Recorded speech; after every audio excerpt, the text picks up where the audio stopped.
What's going on, everybody? We're here today with a special, what I want to say, holiday special. Yeah, that's what we're going to call it. We're going to call it a holiday special. And you see him sitting right there. I'm not on camera today. I'm behind the scenes. I did enough on the camera the last couple of weeks. I got my man, Marley's son, in the building. What's going on, sir? What's going on with you, Big Bougie? I cannot call it, sir. Now, I want to ask you a couple questions today, and we're going to try to get a lot of stuff unfold. Okay. Now, everybody's talking about you, but I've noticed people say he's not from Greenville. Where are you originally from? I'm originally from Washington, D.C. Northwest, 7th and No, if you're familiar. Northwest. Okay, yeah, I know about Northwest. Mm-hmm. Now, how did you get from D.C. to Deep Country? Well, actually, my mom's side of the family is from Greenville. Okay. My grandfather's, part of the family, they're from, I heard they're from, the Midgetville or Farmville area. And I'll say basically my mom, wanting to be closer to my mom. Okay. So were you one of those kids that during the summer you came down here to the Carolinas? Yeah, I used to come down here every weekend with my mom, and we used to have a blast. Of course, that was 30-something years ago. Yeah. I'm 34 now. Getting over my cousins, seeing all my aunts, my great-grandfather's great-grandmother, and just having a good time. Now, as a kid, mm-hmm. being in D.C., hearing go-go, mm-hmm. house music, how did you get into the hip-hop lane? Because I know a lot of people from the D.C. who kind of mix and fuse, like Wale. Wale's a good example of a fusion of hip-hop and go-go, mm-hmm. but you're really strictly hip-hop. So what made you go that path? I think what influenced that the most was my dad. My dad actually used to be in the service. He was in Air Force, and he used to actually rap back in his day. So when I used to hear his CDs, it had more of a hip-hop flavor to it, more so than go-go. But I used to listen to go-go a lot, too. And that's mostly how it transpired from my dad. Okay. Now, what was the first age that you can remember mm-hmm. that hip-hop touched you? Touched me? Back when I could remember, I'll say I was in, I can't remember what grade, but I know for a fact I was in elementary school. I had a karaoke. This one I was staying in Greenbelt, Maryland. Okay. And I had a karaoke. I used to take it to school. And my homeboy, Devontae, I'm not sure if you remember the game, what's that old school game? A dude used to have a big afro, like Street Ball or something like that. Oh, NBA Street Brawlers? Right. And the dude that used to have a big fro, my homeboy, Devontae, used to remind me of him. So I used to take my karaoke to school, and we used to go in the bathroom, and we would be freestyling and rapping, and I have them on my tapes. And I'd say that was like the beginning that I could remember. Okay, are we talking about those black karaoke joints that had the cassette player on the top of it and the microphones in it? Yep. Old school. Yep. See, you young guys, we talking to about a time before MP3 players. Mm-hmm. Okay, so basically they used to make tapes where we're two-sided and you could play it, and one side would be the instrumental, right, and then you could sing over. And I got a short funny story too. One day, I go to school, we doing our little thing and stuff like that. So I come home, and when I come home, I throw my book bag in the closet. So next thing you know, I hear somebody talking. I stopped. I just took off running. I grabbed the phone, and I just shot straight out the house. And I called my dad, and I'm like, yo, somebody in the house. He was like, boy, ain't nobody in the house, Dad. I'm telling you, there's somebody in the house. I heard somebody talking. He was like, man, ain't nobody in the house.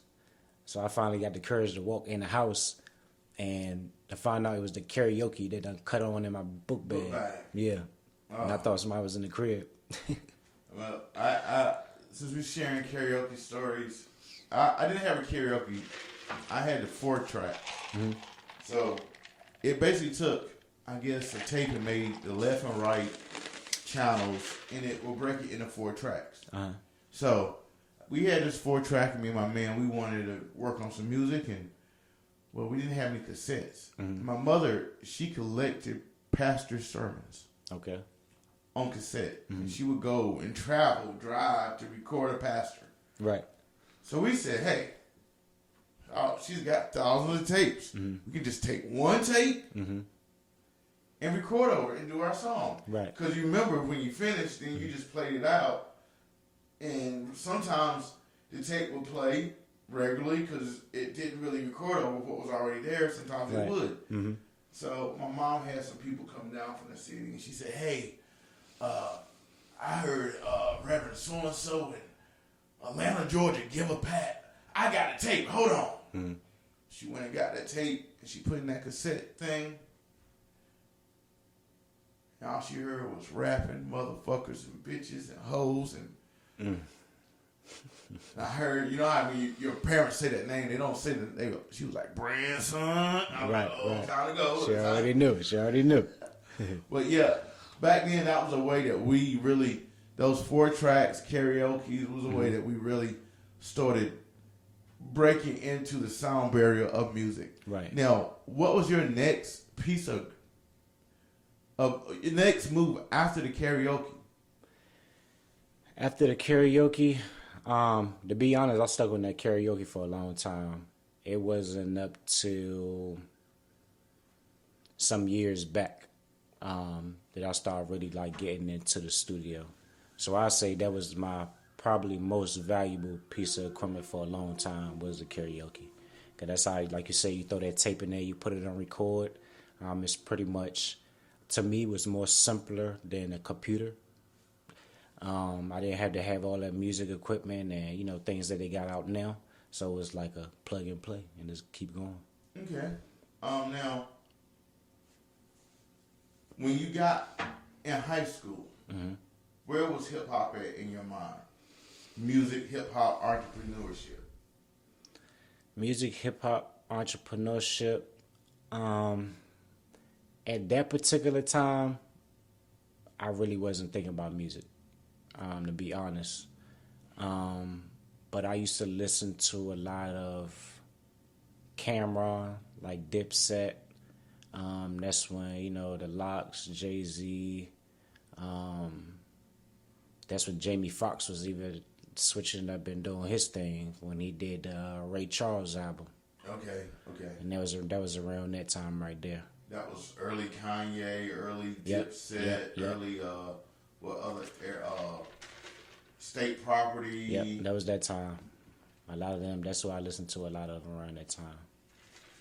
So you really was in, because those people was, to me, that was the predecessor of what we knew the mixtape game is, because 50 Cent them then picked up what they did and took it to the next level. G Unit Right. took it to the next level. And they used to have a lot more DVDs out also around that time, like the Sub-Zeros. Sub-Zeros, Diamond, Yep, the Diamond. Smack. Smack, Cocaine City with French Montana and Max B. Max B. And that was like the era right there. I miss that era. Yeah. I really do. I mean, because it was a time when you could really see what was going on with the people. Right. Like, we weren't on the back streets of New York, but you watched the Sub-Zero video, you felt like you were there. Right. You like, the craziest thing was I watched Smack, and somebody from Smack was in my neighborhood, in here in Greenville, and like I was doing music and came into my studio, and I was like, this is the dude from the Smack DVD. Right. Me and him became friends and everything, but that thing did give an era, because that really brought where we're at now into the social media video game, because that was the first time we were starting to get, it wasn't live content, right, but it was content that you wouldn't regularly see on a day-to-day basis. Yeah, and I think the grind and hustle was a little different in that era too, because you don't have so many people out now like doing mixtapes, doing DVDs, out hand to hand. You got your whole team of entourage out with you. Everybody got on the same apparel, and y'all just out there getting it. That is true. Because back then, everything was a little harder to get to. Studios were harder to get to. Real clothing designers were harder to get to. Mm-hmm. Well, let's not even lie. They had it so hemmed up and tight then, unless they gave you a clothing deal, you weren't going to make anything. Right. And the people that did make stuff was seamstress. Mm-hmm. But as the game fast forward, that era cracked open where we're at now. Right. So what made you strike that match to see that I want to do media, I want to do music, I want to get into this? What was it? Well, my dad always told me, like, if you're not making money off of it, it's just a hobby.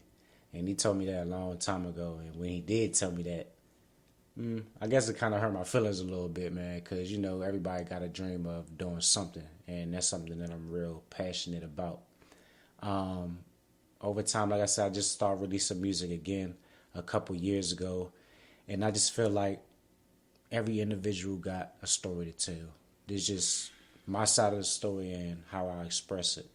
I wouldn't consider it more as entertainment music, because I feel like entertainment music is more so music where you go in the club, it's to have fun, or it's not really based on really what's going on in reality. Right. Versus reality music, I guess you could say, where you speaking on what you actually living. I mean, you putting your heart into it, you know what I mean? I done been with my homeboy before, and, you know, everybody got their own opinion and perspective on what they hear from you. And my homeboy told me before, he said, you got good music, but from what I heard, it's more album music, you know what I'm saying? Because you really be putting your all into it, you know? Mm-hmm. And I tried switching it up a little bit, and I have made some entertainment songs, some that's for the club, some for the ladies, you know, and try to open my barriers. Okay. Now, were you in D.C. when you started doing music, or were you in the Carolinas? When I started really getting into music, I'd say the Carolinas. I was here, Greenville. I guess as far as the household that you raised up in or the area is what kind of your mind will be on. Like, most people, they just know gang banging, selling drugs, music, and maybe a sport. There's only like a few options. Right. So out of all of them, I already like the music, so I lean more towards that, you know. And we know with this era now is a lot of stuff changes, so hopefully in the next things that I bring forth, other than what I put out, is going to be more inspiring music. Now, that's the next thing I'm going to ask. Mm-hmm. You brought up a good point. We have a culture now where keeping it real can keep it too real. Right. R.I.P. to Takeoff, R.I.P. to P&B. Mm-hmm. But sometimes I was always told you have to be able to do music that your friends can listen to, that you're not ashamed to play for your grandma, right, and not ashamed to play for your favorite teacher or pastor or principal. Right. He said if you can do that and keep the core of it together, you have a hit song. Right. But then you look at all the people, really, these young kids that's doing drill music, they're giving you what they really see. Right. I had a 9-year-old girl that came in here and said, the op spent the block and my people ran out with a banana clip, taped up, they dump on the monkeys. Like, when you hear, you got to think like, whoa, this is a 9-year-old girl that's seeing taped up banana clips. Right. Right. And she can put this in lyric because she's seen it so much. And then you have to look at how we got to so bad of a place that the music is hurting the kids. Because sometimes, you know, murder, shooting, all that stuff was going on. Right. But us as children, our parents kind of kept us away from it in the music sense. Because, like, the old school music like All Star Walker. He had a song called Shotgun. A lot of people don't understand that. We're gonna play a little clip, but that song was about shooting a man when he's running in his back, buying a girl a red dress, taking her to the Corey game so she can find a lane to bring out so you can rob her. Right. People go, ooh, hip hop is so bad now. But they were doing the same thing. Right. It just wasn't so blatant. Right. And I ask you this, what do you think do you think the content really affects your children, or is it something that is really in the parents' hands? Because now, with everybody having a cell phone, it's really, you don't really know what your child's doing. Right, right. In my opinion, I think it does have an influence because music is one thing that I personally resort to as meditation, just to chill out, just like watching TV. Everything carries its own energy. So, and also I believe like most of the known mainly superstars or whoever coming up, that's kind of what they promote. They promote violence.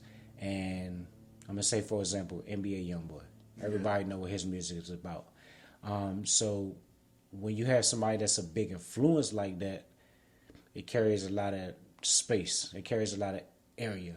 You got these little kids, like you say, 9 years old. Some of them do know about it, you know what I'm saying? That may be all they didn't know, raised up. And some of them don't even know what they talking about. They just know of it because they heard it, you know what I'm saying? That's why I said, even though we live something, it's still a choice what we put out. Even though I seen this or seen that, that don't mean I have to speak on it, you know? That is so true. Now, we're going to take a deep dive into that shirt you have on right now, Rule Life. Rule Life.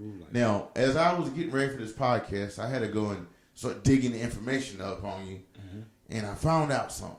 So we're going to get to the bottom of a whole bunch of stuff right now. Okay. So I had a gay lady tell me, Rule Life is not his, it's mine. And I said, okay, I'm going to play like I don't know what you're talking about. Right. But why do you say that? And she said, well, we came up with this. We did this, and this. We got a graphic artist to do this, and this. We copyrighted it. We put it out. And my partner died. And all of a sudden now the name is running around in a different font on a different thing. We built it for gay people. We see a lot of non-gays wearing it. So I'm going to ask you, where did Rue Life come from? Okay, Rue Life is something that I created. This specific story that you're speaking on, I heard of this before. One day I just chilling and somebody sent something into my inbox and say, yo, Rue Life mine, da, da, da, da. So, okay, I'm looking deeper into it. But at the same time, Rule Life is already established. I already have the LLC. Anybody knows about North Carolina, you can't start the same name as somebody else if they're living in that same state. So there's no way that I would ever have was able to get an LLC if somebody already had a LLC for it. Okay. Far as my knowledge, when I did create it, I never knew about nobody else having Rule Life. I didn't know their meaning behind it, whatever the case may be. I knew my meaning, Rule Life, being fearless and standing behind what you believe in. When I did see the logo, I actually reached out to the person because now you talk about a business. You talk about money, you know what I'm saying? So we need to find out what's going on, you know what I'm saying? Get to the bottom of everything. I contacted the person. We met up face to face, you know what I'm saying? And the conclusion we came up with is, I guess when they started the Rule Life or whatever the case may be, they didn't follow up with the proper procedure as far as keeping the maintaining established as a business. Okay. You get what I'm saying? So when I starting the Rule Life, and I guess they do a search to see if anybody else have the business. LLC search. Right. Yeah. And it pops up that it's available. I mean, it ain't nothing I can do about that. You know what I'm saying? And at the same time, like I said, I didn't even know that anybody else had it. You know what I mean? Like I said, we talked face to face. It was never no issue. It wasn't nobody yelling or nothing like that. We were just basically getting to the bottom what went down. You know what I'm saying? And from that point, we didn't have no issue. You know what I'm saying? You have a rule life. Okay, it's no issue. I have a rule life. Okay, that's no issue because it's not about, so I guess because a person thinks because they come up with something, you're going to be the only one in the world that ever to come up with this idea. Like, it happens all the time. That's why you do your registry, and that stops from anybody else from doing it. Now, if I stayed in Washington, D.C., and I wanted to start a rule life, I can do that because I'm in a totally different state. But if you're in the same state, you can't start the same thing under the same business. Okay. You can't. So ever since then, man, I just been rocking out with the brand. The meaning behind it is two different meanings. The logo that they have, from what I've seen, it's a lion print logo. My original logo is not a font. It's actually a logo of a black dude with dreads holding money bags. Okay. You know what I'm saying? I could find it in my phone for you. But yeah, ever since then, like I said, I've been rocking out with it, and it means fearless, man, standing behind what you believe in. Okay. Now, what products has Rule Life? Because just like with anything, one product leads to the next product. What products have you basically came up with the Rule Life? I've seen the sweaters, I've seen the hats, I've seen the tees, but where else does it go? Well, these one of them right here. I know you've seen them, but for everybody else. This is a sweatshirt that I got right here. Okay. You know what I'm saying? Black with the embroidery letters on it. Good quality, signature front. You know what I mean? And I had these. I had track suits, socks, bucket hats, shirts. Basically anything that I can brand. This not Rule Life, but there's something else that I did brand, which is the lighters. I did the lighters with the QR code. I mean, a lot of people smoke nowadays, and a lot of people lose lighters. So I figured when you need a light, you scan it at the same time and get some music pulled up for you, you know? And I want to say this just for the record. Every 30 seconds in America, a lighter is stolen. And someone is without a blunt to be lit because that lighter was stolen. So I thank you for doing that, because that is a very powerful thing. And while you're speaking on brands, I'm an original person, you know what I'm saying? So I like to keep everything original. I don't like my product like somebody else, and I'm gonna make it be different, like as much as I can.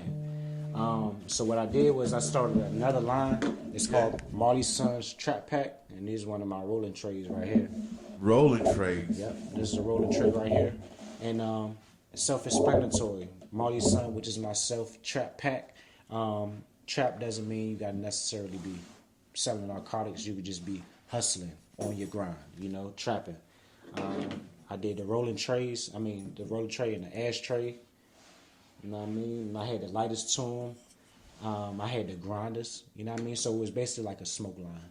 Okay.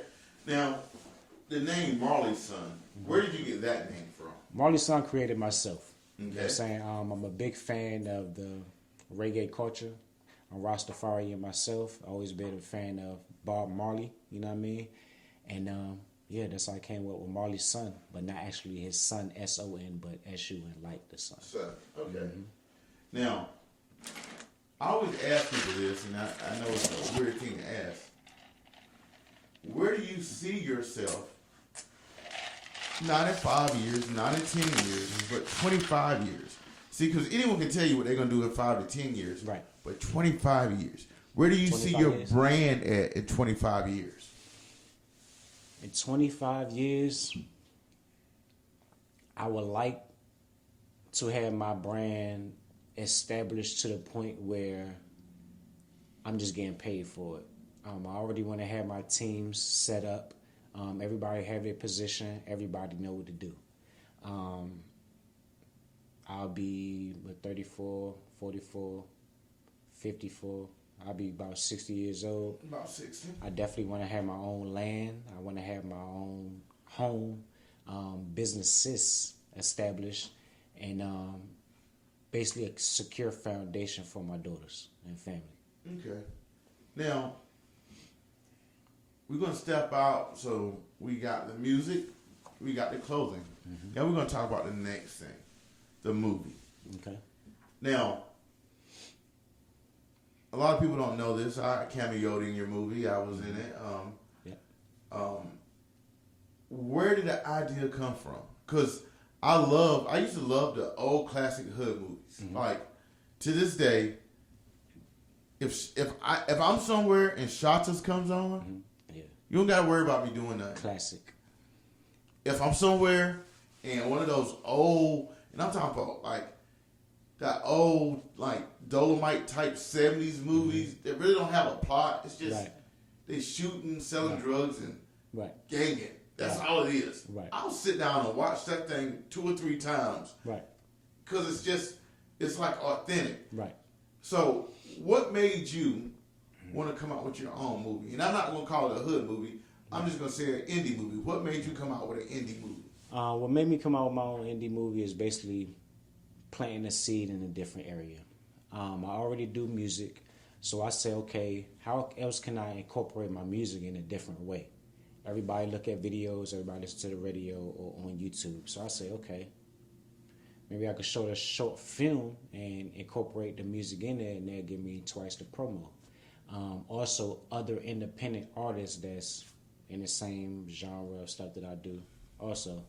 And basically the movie was a freestyle. It's rise and grind. It's everyday living on the rise and the grind. I had Nikki G in it, Tony Ward, Antoine. I can't remember his last name on there, but Ant Phillips. Matter of fact. Phillips, okay. Yeah. And Country Boy K Money, yourself. You know what I mean? And like I said, just planting the seed in a different area, getting into something different, and see what it'll do. Okay. Now, shout out to Country Boy. Country Boy was behind the camera filming that. Yep. When you were coming up, even like you said, it was kind of a freestyle movie, but the elements that you put together, how'd y'all come up with the elements, where to shoot at, who to pull? Because like you said, you brought Tony, Nikki, C4, different people. Right. How'd you figure who to pull into the movie to make it pop? Right. Well, I had the idea for a movie, and then when I got up with my man Curtis, he knew some other independent artists. He gave me his input and ideas on it, and everything went hand in hand, and we pretty much put it together. He was already locked in with Nikki G. Of course, I already knew you, and Nikki G already knew you. So we said we'll lock that in. Tony Ward at the time, he was just coming in the scene from what I knew, trying to get himself out there, hit different platforms. We met each other face to face. The energy was there, so we pushed it. Antoine, Curtis, he locked me in with him too. You know what I mean? So he was motivated to do something. So everything fell right into place. Okay. Is this going to be a one-off, or are you going to have more movies doing, displaying the Eastern Carolina talent? I do want to do more movies. I want to do another part to this Rise and Grind, and I also want to do like a different genre. It could be scary, it could be love. I want to dibble and dabble with it. Okay. Yeah. Did you use any of the DC background for any of what you were working on? For this particular film, I didn't. Everything is based out of Greenville. If you check out the movie, you can see different areas, different highlights in Greenville, different projects and streets, and places that's known in Greenville. How long did it take you to put the movie together? It was a freestyle, so as far as the visual, it took maybe a few days, 3-4 days. Then it took a little time, to do the audio and stuff like that, running the back, seeing how it looked, and going back after that and, fixing a couple things and here and there and tweaking it. And, I say in a week we had it done. In a week. And once you got the movie out, now this last part of the question is going to go into the whole thing that we talked about. which is the marketing and promotion, which is the biggest part, I think, whether you're doing media, you're doing products, radio show, right. you know, whatever you have, you're going to have to figure out a way to promote it and market it Right. to these 8 billion people that's out here in the world. Because even, like someone said, I don't got to promote to nobody, I got Facebook. Even with Facebook, That's just one platform. that's one platform that usually caps out for the regular person at 5,000 people. Right. And you know, and even with that, if you ask somebody, can you get 10% of the people on your Facebook to share your shit? No. That means every time you share something, 500 people are sharing it. Right. It usually doesn't happen like that. So how do you market all the things that you're doing? Okay. Right now I haven't did any paid promo. I'd use the main platforms that everybody know about Facebook, Instagram, and YouTube. What I have done is started looking into other platforms as far as marketing, like this one right here, your show. I've done flyers. I do the flyers with the cover on it, and I put the QR code so when you see it, you could conveniently scan it with your phone, and it'll take you directly to the YouTube. And that's it. Like I said, I came out with the lighters. I brought out posters, which I actually have one in my house. Same thing, QR code. Special ads. I like to use Canva a lot also. It's just easy for me to, replace certain pictures and, fill in certain words and for good advertisement. And yeah, those have been the main things. Well, something like Canva, what I like about Canva, and artists, if you're listening, you better be taking notes. He dropped me some science right now. What I love about Canva, especially with marketing promotion, is it will allow you to make a graphic or finesse a graphic, and then you can schedule that graphic from Canva for it to come out. Right. So if you, let's just say you're working a campaign and you need to promote this for 6 weeks, and every day you need to be promoting at lunch and at dinner time and at 9 o'clock. Well, you can literally go in there, put the graphic in there, and set it up, and you don't have to be in front of the computer.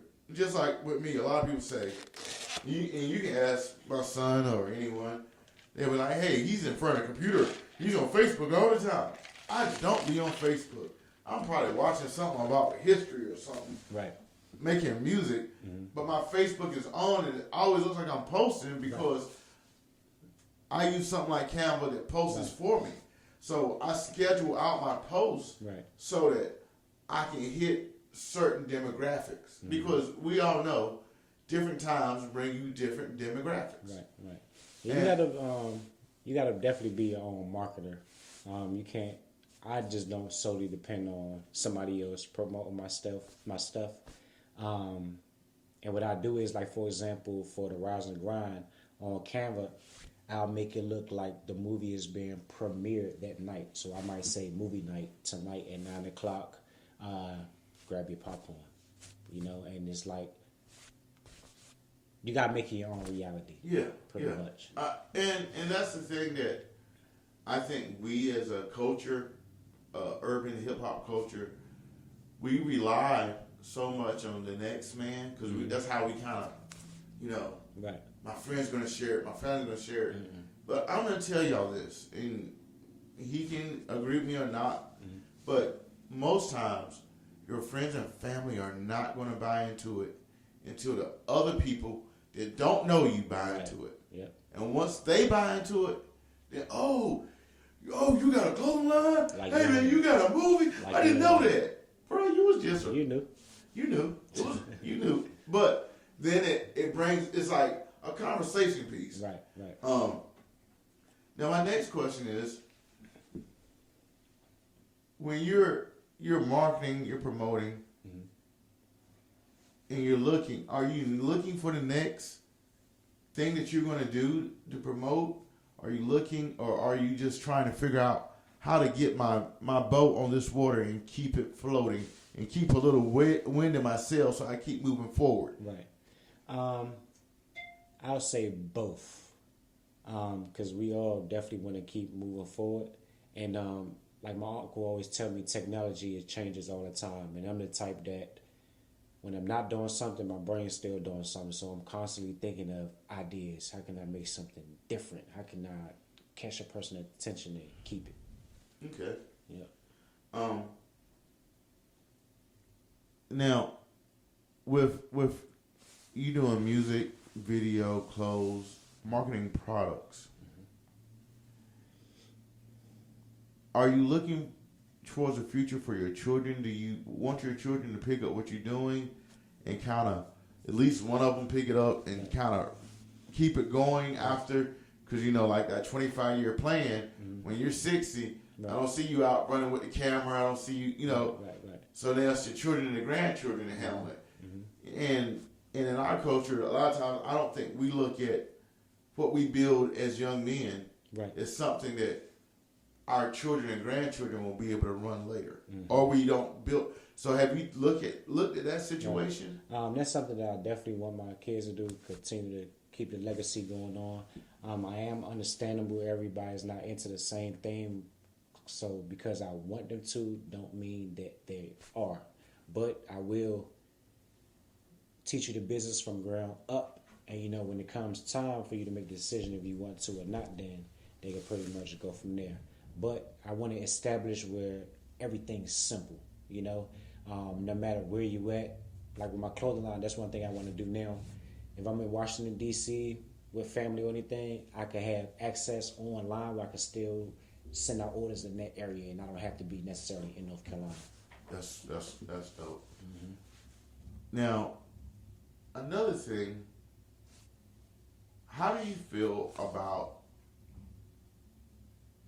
the whole, let me rephrase this. We're now in a place in the music business where they're saying we don't control our art and someone else does. And because me and you don't want to be canceled, we're not going to say who's who and what's what. But do you think there's any validity in this argument that's been going on for the last 3 months?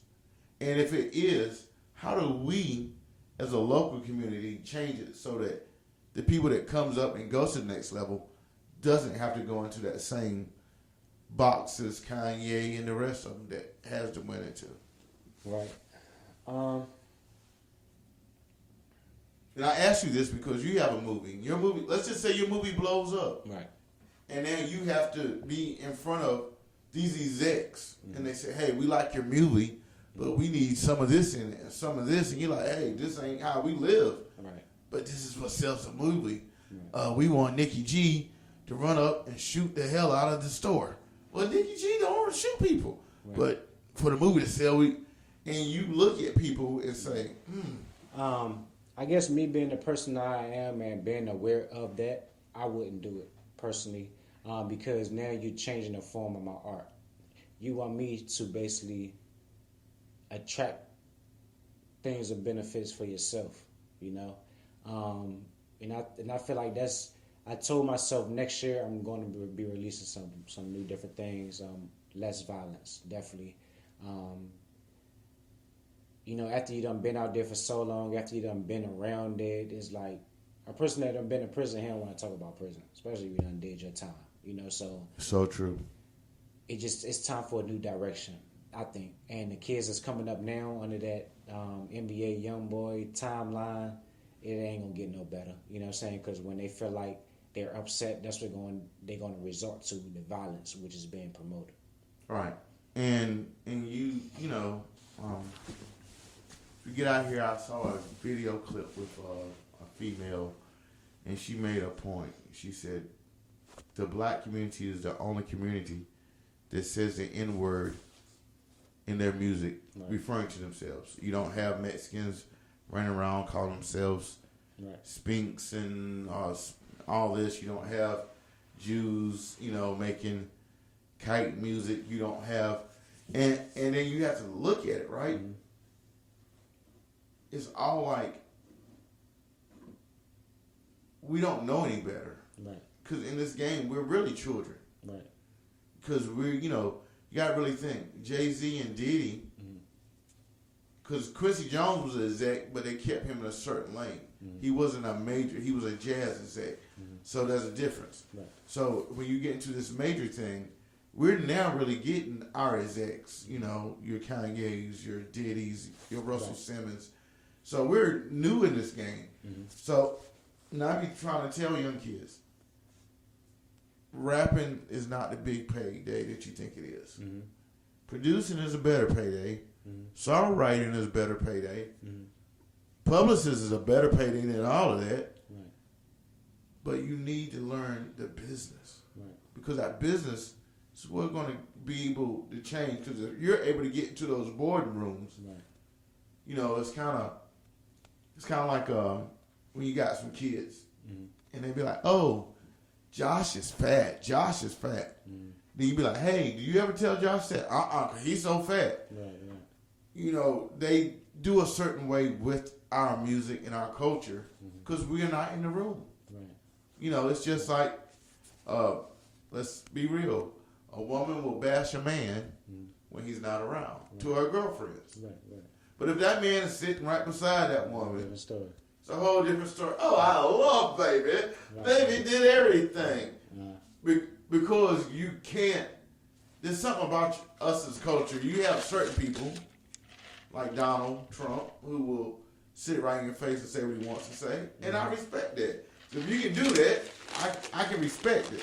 But the average person isn't going to do that. Right.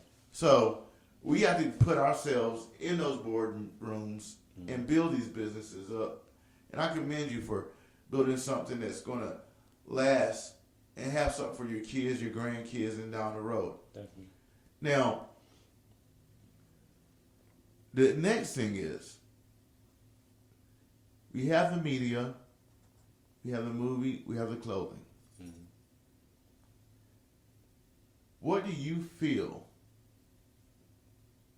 here in North Carolina, the North Carolina music scene, what do you feel needs to change to make the game better?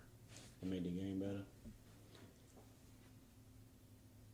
I think what'll make the game better is basically more people coming together. Everybody's so stuck in their own way on how they do things, which nothing is wrong with. That's just one way. I'm big on results. If I don't see too many results from it, I know I don't need to do that, or I need to tweak it a little bit. Everybody got sources.